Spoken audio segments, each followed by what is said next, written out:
Welcome and thank you for joining us for our Workday Chats today. I'm Jody Contreras, Senior Alliances Marketing Manager and Workday's Marketing Vibe Council Lead. I'm excited to host today's discussion. If you have any questions, please share them in the comments below. Today, I'm joined by our esteemed guests, Kosheno, Principal Services Program Manager of Strategic Planning and Communications with Workday Customer Experience, Tameka Green, Director at U.S. Office of Diversity and Inclusion at PwC, and Jason Atwater, Head of Diversity and Inclusion at Ancestry.com. Let's get started on this important conversation today with our first question. So as we celebrate Pride Month and Juneteenth this Saturday, we like to take time to reflect on the current diversity, equity, and inclusion landscape and how can we all take action to drive change. June 2020 shined a spotlight on diversity and inclusion as businesses voiced support for the Black Lives Matter movement and assessed DEI gaps within their organizations. Now that it's been a year later, where are we now? What changes have come about? Which areas need more focus? And how can we continue to take action to drive momentum for diversity and inclusion forward within our organizations and as individuals? Let's start with you, Kosheno. Yeah, that's a great question. So much have gone in this past year where, as we are celebrating festivities like Pride, Asian Heritage Month this past May, and Juneteenth coming up, it's really important for us to acknowledge that while it's important to celebrate the joy and the accomplishments of these communities, that we are at an unprecedented time needing to address some of these major challenges that are impacting these communities as well. The number of Black unarmed Americans being murdered are 3 times as large as the counterparts of whites who are getting murdered by the police. AAPI violence is up by 164% just in the first quarter of this year, if we look at year-over-year numbers. And Black transgendered women are being murdered at an unprecedented rate. So it's really important as we go into these festivities to show deeper meaning of allyship where we can, right? Acknowledging that the impact, the day-to-day impact and the challenges of these communities are very, very real. So how can we show up to these key activities and events and milestones from a place of support, compassion, and allyship? Thanks for sharing. Jason and Tameka, anything else to add on your side? Yeah, I would echo what was said, but I think one of the really important things to add is the importance, the intersectionality of all of the communities and how important it is for allies to step up. And I think that's what's happened, that we've seen more of since the whole Black Lives Matter movement and George Floyd's murder, and most recently the anti-Asian American violence, how allies have really spoken up and they're standing with the communities. And I think that's, if anything positive is coming out with all the turmoil that's happened in the last year, is people have really woken up to how important it is to voice yourself as an ally for a community that may be different from your own, but to show your support, and not just words, but in deeds. Companies are realizing how important it is to speak up. Companies that maybe a year ago didn't really speak up in the public on social issues have been forced to speak up because their customers are demanding it, their employees are demanding that they speak up and take a stand in these situations. So I think that's what's different now. Absolutely. I think definitely a lot of businesses are being held accountable for their commitments and really their progress toward developing more, diverse and inclusive workplaces. And Tameka, anything else to add on your side? Yeah, I would agree with my colleagues, but also I think this has forced companies to look a lot more inward at themselves and to be a lot more transparent about what's working and what's not working. And I know that for us at PwC, we have done the same and have decided to be more transparent outwardly as well. So we released our first diversity and inclusion transparency report last year to really give us more of a guidepost in terms of where we want to go. We used 14 data points, which is pretty outstanding in terms of really showcasing where we are and where we want to go. And we will continue to distribute these reports on an annual basis. So I think out of all of the turmoil and things that all of this has caused, I think it's caused all of us to look more inward, but definitely more from an organizational perspective. I think the bridge between organizations and communities are beginning to tighten up a bit. So I think that that's one of the advantageous things that have come out of this, is that we're all more inward and reflective on making a change. Definitely, that's a great point. And I see a lot more resources out there too, whether it's from, our own companies or, externally, where you can learn more about, different cultures and diversity, and how you can really, take that upon yourself to really lead and help with the movement of, ensuring a more inclusive and workplace where folks can feel as though they belong. So I do want to kind of shift this conversation. I know, Jason, you talked about this a little bit earlier, but this year we witnessed a rise in anti-Asian violence and rhetoric in the U.S. How can allies and Asian communities really take a stand? So Jason, do you want to elaborate a little bit on that point? Yeah, I think there's a lot that everyone can do.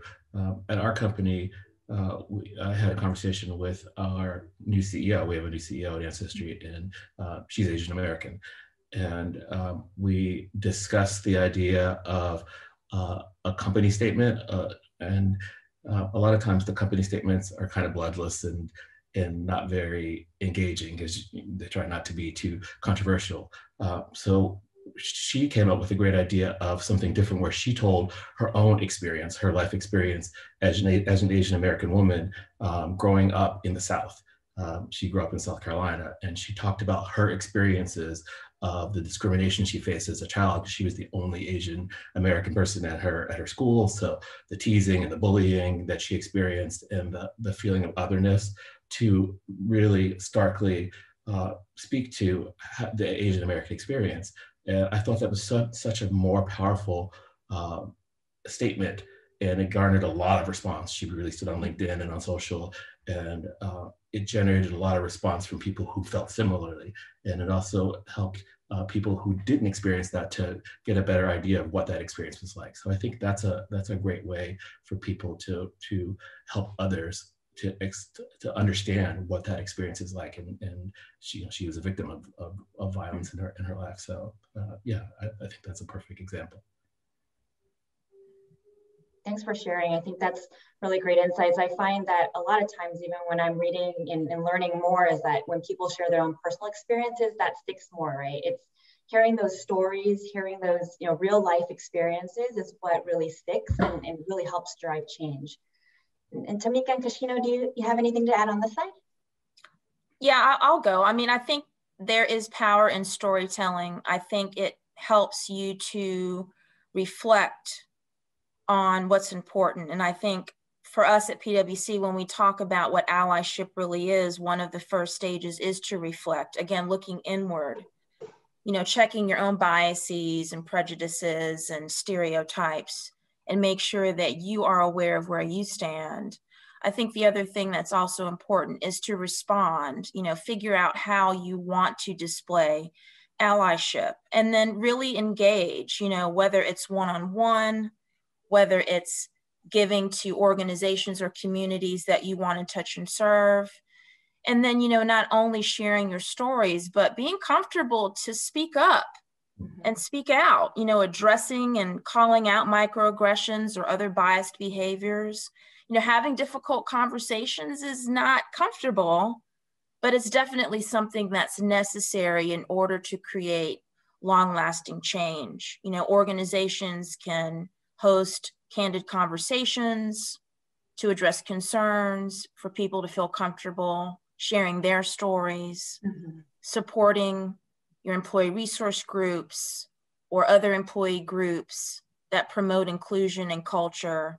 And then also, it's important to provide counseling or other support for your employees that may experience these types of things as well. So that's things that people can do, and organizations can put their money where their mouth is by showing support in these communities in order to make long-lasting change. So I know at PwC, we've donated money to the Asian American Advancing Justice and the ACLU Foundation, Asian American Legal Defense and Education Fund, just a few organizations that are creating long-lasting change. So it's not only making sure that your employees feel comfortable but speaking out, but also that you can make a stand in the communities that you touch and serve. Absolutely. I think it's really important to, address and call out the microaggressions, really by having those tough conversations. And it's kind of goes back to the point of, if it's a challenging conversation, have that challenging conversation, right? You'll grow from it. You'll learn from it. I think it's the uncomfortable, feeling that we do have is what really helps us grow and learn the most. So I think if it's something that, we want to talk about, if it's diversity and we put it at the table, I think it's definitely an important topic. I think a lot of times in the past, we really shied away from it, and that's where we got to where we are today. But I think having those, important conversations, calling those microaggressions out is what's really going to change us as a society. One of the things that was helpful with the Workday, and something that we didn't know how to approach it initially, but we thought that there would be value, of course, through storytelling, but modeling solidarity. And with that, we held a Black and API solidarity panel, where it was a collaboration between the two employee resource groups, right?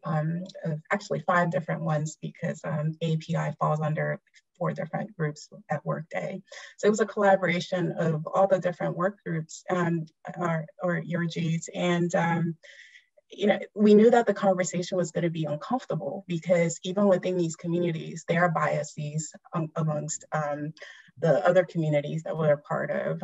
There are also microaggressions, also the hate that was being reflected in the media, more of the Black violence being projected on Asian elderlies when the actual proportion is more or less even, that sort of thing. So being able to have that panel and have the really brave workmates come up and share, not just their personal experiences, but kind of acknowledging the biases and the challenges that they are experiencing, the othering, all of that in an open forum. And it was a very constructive and a bit uncomfortable, but a beautiful conversation.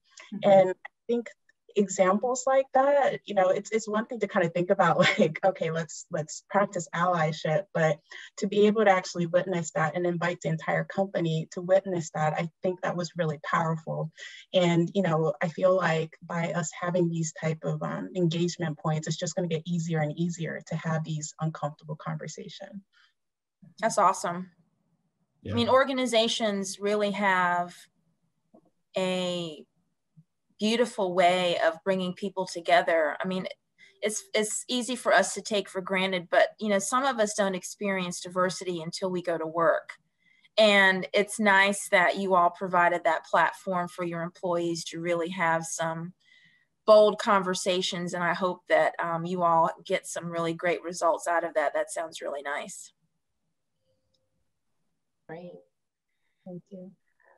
And I know we can spend a lot of time on this topic as it's very important, but I do want to shift the conversation a little bit and move on to our next question for this group. So, the pandemic has caused hardship for a number of people, especially working mothers, Black and Latinx workers. So how can organizations support employees and nurture inclusion in the return to the workplace? Tameka, would you like to start? Sure.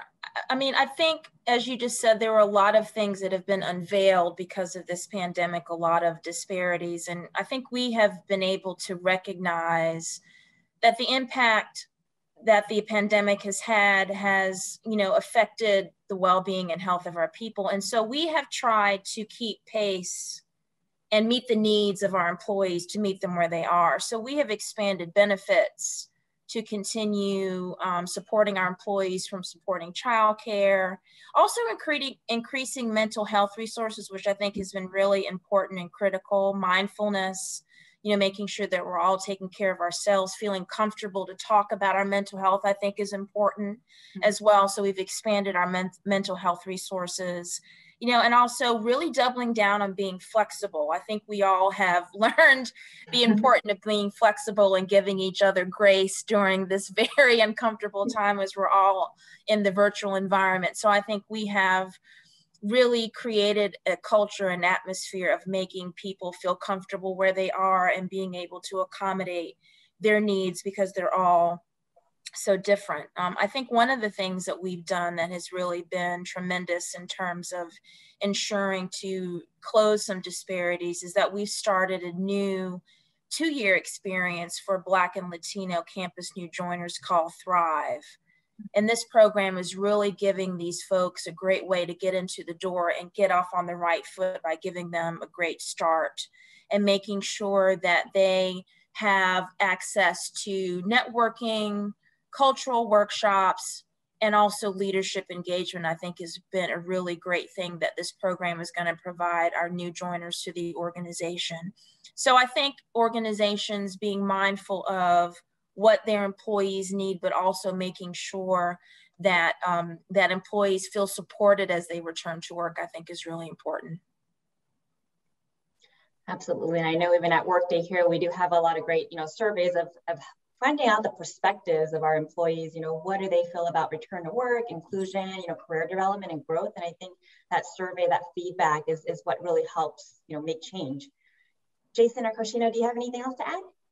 Yeah, but to tag on to some of the earlier comments, Ancestry's really been focused on the mental health of employees, because during this whole pandemic, we noticed that there definitely was a rise of people feeling isolated, of struggling with parents struggling with childcare, with kids being home, and all sorts of things. So Ancestry's really tried to reach out to make our employees aware of all of the services we have available, all the mental health services and physical health, and just try to do as many things to lighten the burden a little bit.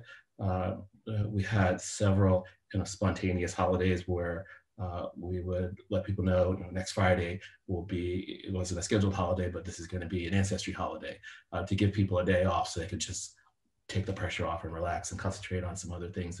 And we encourage people to turn your email off, turn your Slack off, and spend some time with friends or family, or just read a book or something for the day, and don't worry about those things. Also, the employee resource groups, we have 6 employee resource groups at Ancestry. All of those groups have been instrumental in reaching out, trying to have events. Pride, which is our LGBTQ group, would have events that have a movie night or something like that, where people could just come and get together and have a chance to have conversations with each other and connect with employees, so people maybe would feel less isolated. So Ancestry, we try, we've been trying to help our employees to cope with the changes. And as we slowly move towards heading back into the office, trying to give people the tools so that when we do go back, people feel empowered to go back, and not be afraid of what might happen when you go back. That's great. I like that movie night where you can connect with colleagues outside of your normal work day, and really kind of even bring in the family too, right? If you have small children and kids, have the movie night and be able to chat and talk about it with other colleagues. And all these programs, expanded benefits, and it's a lot of information too. So from a strategic communications perspective, we're trying to be really thoughtful on how we deliver these communication around all the benefits, but also the needs of the workmates. It's been a year of the pandemic, and I know that a lot of the businesses and institutions are kind of ready to get back into business, and it's really easy, especially through messaging, to talk about, all right, the next quarter, or our goals, and our future. But it's also really important to take a pause and recognize the fact that many people are in grieving, right? On many different levels. Might have lost a loved one through this pandemic, or they might have, kids being at home, but loss of, those the social aspect of it. And there's all these annual triggers that are coming up through like, Black Lives Matter, the API, and we need to really take a pause and recognize, especially through our messaging. I feel like that's like a really low-hanging fruit where, can we streamline communication so that we're not overburdening people with information overload? But then also, can we talk about acknowledging people's grief on various stages, or even uncertainty of the upcoming changes? Like, can we acknowledge that somehow and incorporate that into, the company forums and through the messaging, through the newsletters, acknowledging this, and then transition into message of hope. But I think it's really, really important to not omit that piece, especially as we transition back into the office, right? People's been in a routine for a whole year, and another change is coming. And I think, people are feeling a lot of uncertainty. So I think there's a lot of opportunities in the comms area. Definitely, I agree. I think there's a lot of noise out there, but really, pinpointing the areas that would really, resonate with people, and also just, speak to where they're, want to listen, and where they, feel as though they can really, contribute back to society as well. I think understanding the areas where, there's a lot of noise, right? This past year, there's been so much, even from, when you hear in the media and the news, but really pinpointing and just focus on the areas that really matter. I think that's where the communication strategy is going to be very important.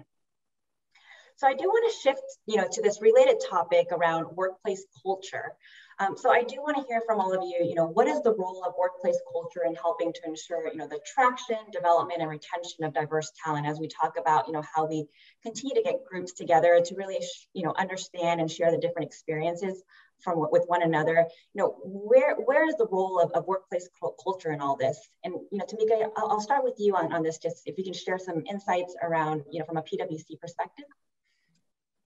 Well, I think one of the first things that really needs to be driven home is that when you're building a culture of inclusion, you're building it through your diversity and inclusion initiatives. It's not something that's added on or kind of tacked on, because we're all human. We're all human beings. And again, I think we all have learned more about what it means to be human throughout all of this, through the pandemic, and have learned to see each other in our rarest form and rawest form.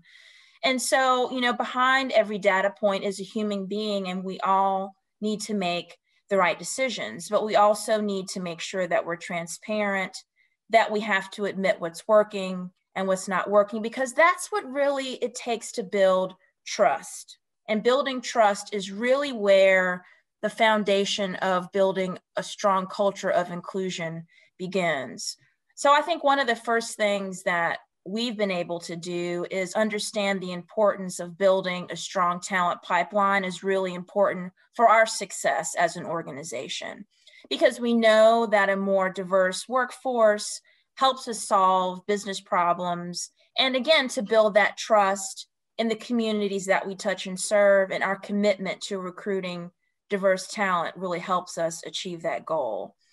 I think it's also important to ensure that we provide programming that helps us to ensure that everyone is developed and grows to their full potential. And that also helps to retain talent as well, feeling like they belong, feeling like they can bring themselves to work. That's really where workplace culture takes a role. I think one of our areas that we really do a good job at is in our internship program, where it's really intentional by design, that we have really helped to increase the diversity of our internship program, which is called START. And I think because we have taken such deliberate steps in building that foundation of trust from the very beginning, I think that has also helped us to increase the talent from a diversity perspective at PwC. I've only been at the firm for a little over a year, and so I can tell you, as kind of a new joiner to the organization, that making me feel like a human being, that my thoughts and matters count, I think has really been a great way for me to start as a new employee, but also, again, creating that culture of inclusion. That's great. I think that belonging aspect is really what, helps an organization really thrive. I know the more diverse the organization is, typically they outperform those that are not as diverse, right? You have all these different viewpoints coming in, and it's ensuring that the organization and the workplace makes people feel comfortable to kind of share that. They can't be afraid to share, their thoughts, what they, experience, and how, they think about a certain project or how they want to interact with, external or internal employees, right? So it's more around creating that sense of belonging from the get-go. And I know from, just personal experience, this takes time, right? It's not a quarter basis, right? You're going to look at plans from 2 to 3 years to really see change and shift. And I think, as you mentioned, setting that foundation, I know you mentioned you had an internship program. I think that is really building that foundation, that structure to really help lead, a further, long-term goal of helping an organization become more diverse. Absolutely. Jason, Kosheno, do you have anything to add on your side?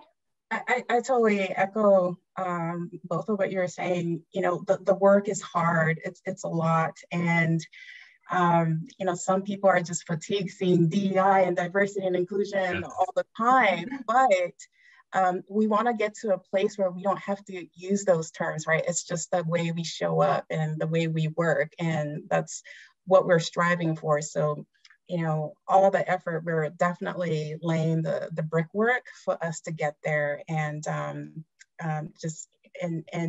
and it's also important as we think about awareness and education as part of the culture.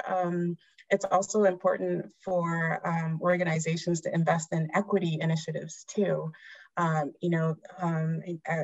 Workday, we have several programs where we're targeting underrepresented minority groups for an accelerated program into leadership or just activities like that would definitely help propel the organization forward into, that utopia of inclusive culture. But yeah, redefining culture, it takes time for sure. Yeah, I would 100% agree with that. At Ancestry, a big focus has been, you can't do this in a vacuum yet. It has to be both internal culture change and our outward facing. If we're going to attract the best talent, especially if we're looking to attract more diverse talent, we need to be a place that they want to come to. So right. We need to position ourselves as a company that's attractive to Black and Latin and talent, all the people that we're trying to attract. And so we've been working internally. Example, I launched an inclusion and diversity speaker series to help employees where we bring in talent to give talks, basically like mini TED Talks about diverse topics that maybe the employees haven't had exposure to. For Black History Month, we had since we're a genealogy company, we had a Black genealogist come in and give a little bit of the history. We talked about Juneteenth. We talked about how the theory of race in this country was designed to support slavery, and we talked about some tough issues that maybe some people weren't as knowledgeable about, but it was all to drive conversation and to drive a better understanding of the Black community. And we had a Women's History Month speaker who talked about the myth of the nice girl, was her book, and how women are socialized to be nice rather than to speak up for themselves. And her talk really resonated with a lot of the women in our company. And I got a lot of conversations afterwards. They're like, oh my God, everything she said was my experience with being a woman, and how if I spoke up, I was tagged as aggressive. And so just having those conversations goes a long way to making those changes so that people are thinking, okay, here are the things I need to do to make our teams more inclusive and diverse. Because the company is trying to be a global product, and in order to do that, we need to have diverse teams in order to get those things done, to make the product more attractive to the Black community, to the Latin community, to the Asian community. And so having these speaker series and having these conversations that we've had are all designed to get us to a place where we are more appealing to diverse talent. And yeah, we're definitely pushing forward in all aspects, in education, within the company, with setting up relationships with historically Black colleges and historically Latin colleges to have a more diverse pipeline of potential employees coming into Ancestry. Similar in our internship program, we've really been pushing that. We have the most diverse intern class coming into Ancestry that we've ever had. So those are all the things we're trying to do to make substantive changes into how Ancestry does business. That's great. Thanks for sharing. I think all these kind of small programs, they end up adding up, right? They add up to making a bigger change. And I think even something as simple as, a speaker series, right? I know we have that at Workday too. It's these little, opportunities to have, belonging and diversity education here, or internship programs, mentorships. I think that's where it really builds up all these puzzle pieces to really, come together for a complete picture to really drive change. So I appreciate you sharing that story. So now I do want to wrap up, and I know we have covered a lot of important topics today. And I do really want to have, for you guys to have an opportunity to share your final thoughts. So to everyone, what is the call to action you would like to share with our audience today? And I'll start with you, Tameka. I would say a wise person once told me, a mentor told me, that if you lead with your heart, the rest will follow. So if you want to really make a change, start with yourself. Don't be afraid to lead with your heart, and really take allyship to heart. Make sure that you're reflecting, you're responding and engaging in the right way, but speaking up when you see something that's wrong, especially for those that look different than you, I think will definitely help make a long-lasting change. But I think leading with your heart and letting the rest follow is a great way to lead with intention, but also to create that sense of belonging and make this world a more equitable place. Thanks for sharing. And Kosheno? Yeah, I would say, and I love Tameka, the lead with your heart piece, that totally resonates. I would add that, acknowledge that it's an emotional labor too, labor of emotions. And it's a lot of hard work, as I mentioned earlier. So, if you're in the DEI space, don't forget to pace yourself and take breaks. And so important. It's so important that you feel like the burnout is prevalent, and a lot of the burden, as we're kind of awakening to this, reality of needing to embrace this as an institution and as corporations, a lot of the initial burden are on the people of underrepresented groups. So I think recognition, acknowledgement, and then, once you're ready, be ready to take on the torch, because this is going to be a marathon, not a sprint. And then we all need to be in the race together. So that's what I would end with. Absolutely. Yeah, I think my point would be, as allies, don't expect the groups that you want to ally with to do all the education, all the work for you, to educate you. Go out and learn, read. There's tons of books on anti-racism and stopping Asian hate and anti-homophobia and transphobia. There's tons of information out there. Read some things, learn. And don't expect the groups to do all the work for you, because that's probably the biggest challenge for the ERGs, is that they're exhausted. And to your point earlier, they're exhausted from doing all of the work. So do some work on your own, but also to the opposite side of that, don't be afraid to speak up, because I think so many of our allies want to help, but they may feel a little paralyzed, like, if I say something, I'm going to say the wrong thing, and everyone's going to hate me. Yeah, there's a chance that you might say the wrong thing, but it's better for you to speak up and possibly say the wrong thing than to stay silent. In the silence is when nothing changes, when no one speaks up. So it's important for you to speak up, to educate yourself, to feel confident, to step into a space and say, how can I help? What can I do?